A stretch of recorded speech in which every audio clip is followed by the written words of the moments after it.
Hey YouTube, how's it going? I've been doing some extra practice on top of all the ladder games and customs and replay review that I usually do, and I figured I'd make some content to basically if you guys want to follow along and try and do the same kinds of things, or just to follow along with what I've been working on outside of the regular stuff as well.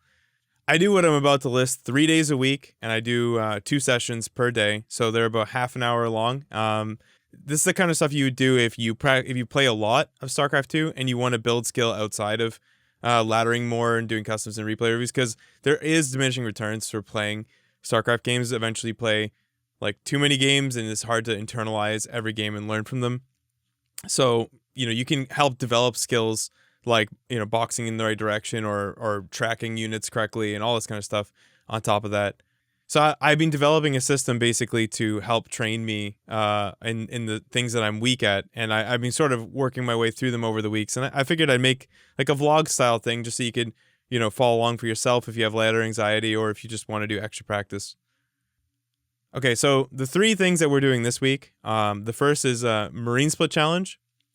So Marine Split Challenge is a classic. This is where you have a small group of units, and each level, the game presents you with a harder and harder challenge by increasing the number of banelings. Banelings roll towards you, and you split your units in every direction.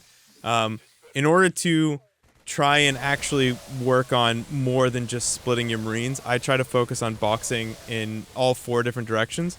So specifically for myself, the top left to bottom right, so when you drag down, is my strongest. Like, I do that the most, but then going from bottom left to top right and kind of like flicking away is easily my weakest, and then top right to bottom left is also very weak as well. So I work on these to try and help, because when you're actually microing units like in your base and you've got like 1 unit trying to run away from stuff, it's not always most efficient to box in the direction that you're best at. Sometimes you want to go the other way. So if I have a unit that I need to move to the left, I'll try and box that way. But the first session of every day, I'll do basically Marine Split Challenge for 10 minutes.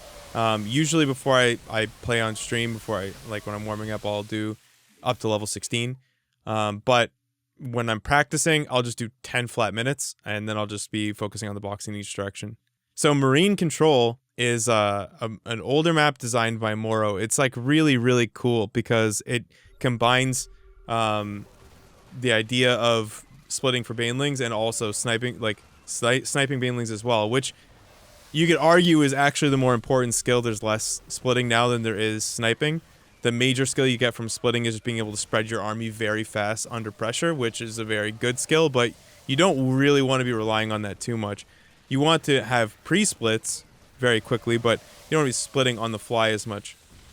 Marine Control kind of bridges the gap there, where you're doing the skill that's actually most useful these days, which is picking banelings out of groups of lings and sniping them and deciding whether or not we're going to split or whether or not we're going to snipe. So when I do Marine Control, each session in a day, the first session, I'll be trying to snipe all the banelings. I'm just going to click on as many banelings as possible. It doesn't matter if I beat the challenge or not.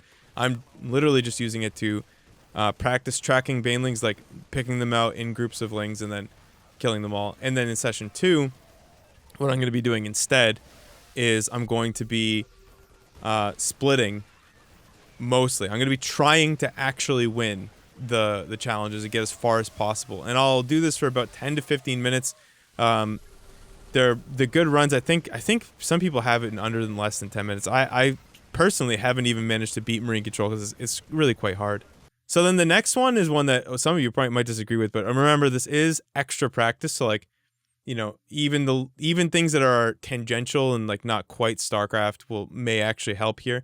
So I've been using AimLab. I used to use like this mouse accuracy tool in browser, but AimLab has a lot more really cool like cases that you could try. So the first one I do is micro stutter, which is where, I mean, you can very clearly see where it's applicable in StarCraft. The only major difference is the cursor style. Like, you are a first-person shooter clicking on stuff, so like it's not like a mouse clicking on stuff. So if you have like an example of an accuracy program aside from like maybe even Osu, like I haven't played Osu, but if it's good, then I might. But basically, what you're gonna do is you're going to, every time you click a little ball, a new one pops up right adjacent to another one. So it's basically like clicking banelings or like clicking your buildings really quick, like going from one to the other, really, really close in succession and very quickly like moving around. I found that it's really useful, and I've actually found that I've improved from using AimLab, specifically what I do in session 2, which is precision tracking.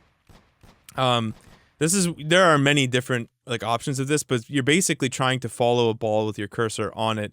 There are many different ways of doing it. There's spherical, so like there's a ball like running around you. There's one going overhead, and there's ones coming from like every direction, and you're just trying to follow them with your cursor. I found that even though it's not the same cursor setup, it actually helps me like track units like as I'm moving.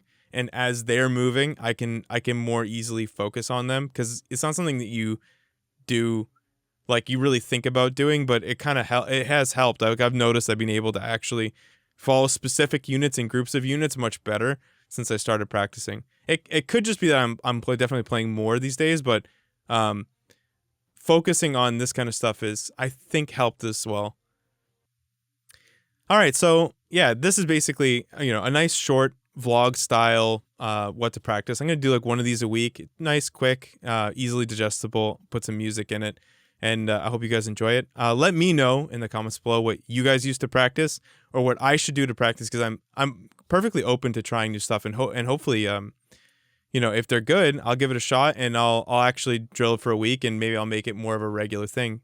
Just give me your suggestions in the comments if you've got like some arcade maps that are particularly good, or some micro trainers or whatever, or aim trainers or something that are outside. Like I've heard Kovacs is pretty cool. Osu, a lot of people play Osu. It's like, let me know what you do. Like, comment, subscribe. You know the deal, okay? Do the things. Increase the engagement. You know? Help the streamer out.